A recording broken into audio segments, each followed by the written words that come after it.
दोस्तों, चैत्र नवरात्रि 2025 में 199 साल बाद बन रहा है अमृत सिद्धि और सर्वार्थ सिद्धि योग का दुर्लभ संयोग। लेकिन सावधान, इन 5 गलतियों को करने से माता रानी हो जाएंगी नाराज और घर में आ सकती है कंगाली। जानने के लिए वीडियो को अंत तक देखें। नमस्ते दोस्तों, स्वागत है आपके अपने चैनल पर। चैत्र नवरात्रि यानी माता रानी के 9 पावन दिन, जो इस बार 30 मार्च से 6 अप्रैल तक मनाए जाएंगे। लेकिन इस बार की नवरात्रि बेहद खास है, क्योंकि 199 साल बाद यह महाकुंभ की समाप्ति के बाद पड़ रही है। इस दौरान अमृत सिद्धि और सर्वार्थ सिद्धि योग का अद्भुत संयोग बन रहा है। ऐसे में कुछ कामों को करने की सख्त मनाही है, वरना माता रानी नाराज हो सकती हैं। तो चलिए जानते हैं वो 5 गलतियां और कुछ चमत्कारी उपाय जो आपके जीवन में सुख समृद्धि ला सकते हैं। दोस्तों, चैत्र नवरात्रि हिंदू धर्म में बेहद खास मानी जाती है। ये 9 दिन माता रानी के 9 अलग अलग स्वरूपों को समर्पित होते हैं। इस बार की नवरात्रि 15 साल बाद है, महाकुंभ के बाद आ रही है और इसमें अमृत सिद्धि और सर्वार्थ सिद्धि योग बन रहे हैं। शास्त्रों के अनुसार इस दौरान किए गए उपाय कभी बेकार नहीं जाते। लेकिन अगर आप गलती से भी कुछ निषिद्ध काम करते हैं तो माता रानी रुष्ट हो सकती हैं और आपके घर में दरिद्रता का वास हो सकता है। खासकर सुहागिन महिलाओं को इन बातों का विशेष ध्यान रखना चाहिए। चलिए अब जानते हैं उन 5 गलतियों के बारे में जो चैत्र नवरात्रि के दौरान भूल कर भी नहीं करनी चाहिए।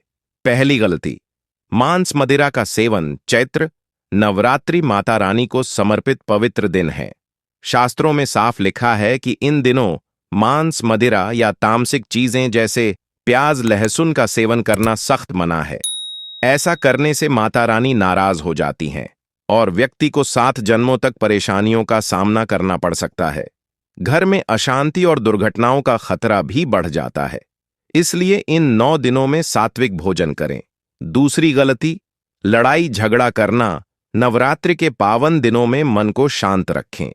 किसी से भी लड़ाई झगड़ा, कलह या गलत व्यवहार न करें।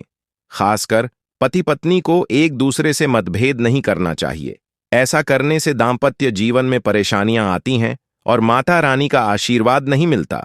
तीसरी गलती, काले कपड़े पहनना। चैत्र नवरात्रि के दौरान काले कपड़े पहनना अशुभ माना जाता है। काला रंग नकारात्मक ऊर्जा का प्रतीक है।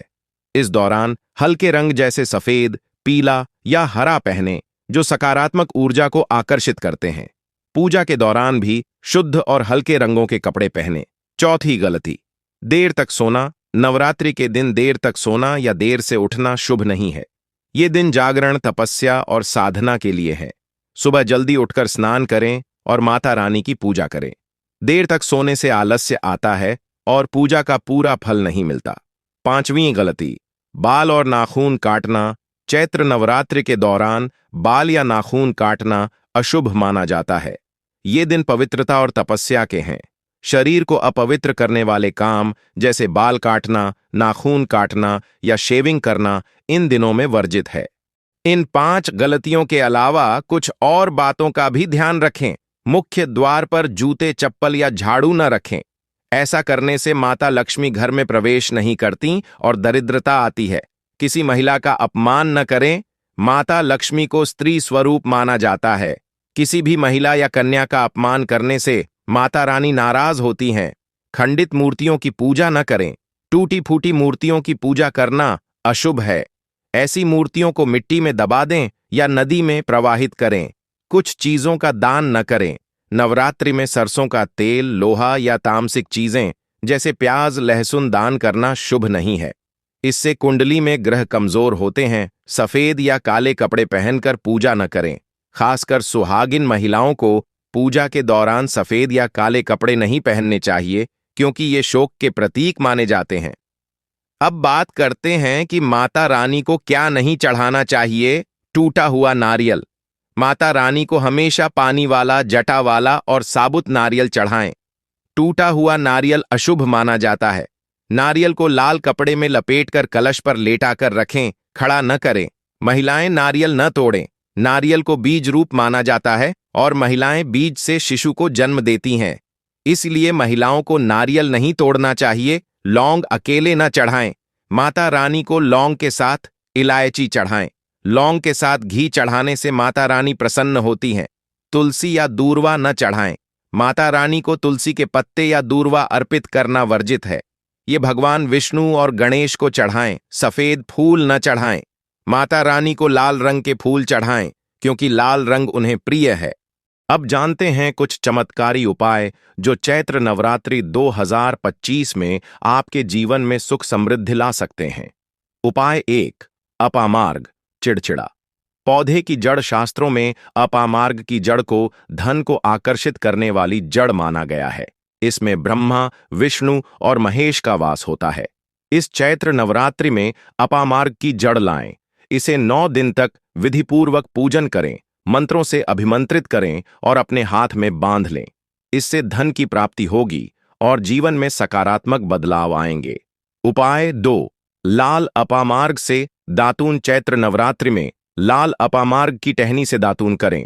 इससे वाक सिद्धि प्राप्त होती है, यानी आप जो बोलेंगे वो सच हो जाएगा। माता सरस्वती का आशीर्वाद मिलेगा। उपाय 3, अपामार्ग का पौधा लगाएं। अपामार्ग को घर में लगाना शुभ माना जाता है। ये शनि की 7.5 के प्रभाव को भी कम करता है। उपाय 4, नींबू और हरी मिर्च टांगें। घर के मुख्य द्वार पर नींबू और हरी मिर्च टांगें। ये दरिद्रता को दूर रखता है और सकारात्मक ऊर्जा लाता है। दोस्तों, चैत्र नवरात्रि 2025 में इन 5 गलतियों से बचें और इन चमत्कारी उपायों को अपनाएं। माता रानी का आशीर्वाद आपके घर में बना रहेगा और सुख समृद्धि की प्राप्ति होगी। आप इन उपायों को करने वाले हैं या नहीं, कमेंट में जरूर बताएं। और हां, ऐसे ही ज्ञानवर्धक वीडियो के लिए हमारे चैनल को सब्सक्राइब करें, लाइक करें और बेल आइकन दबाएं। कमेंट में जय माता दी जरूर लिखें ताकि माता रानी की कृपा आप पर बरसे। मिलते हैं अगली वीडियो में। जय माता दी।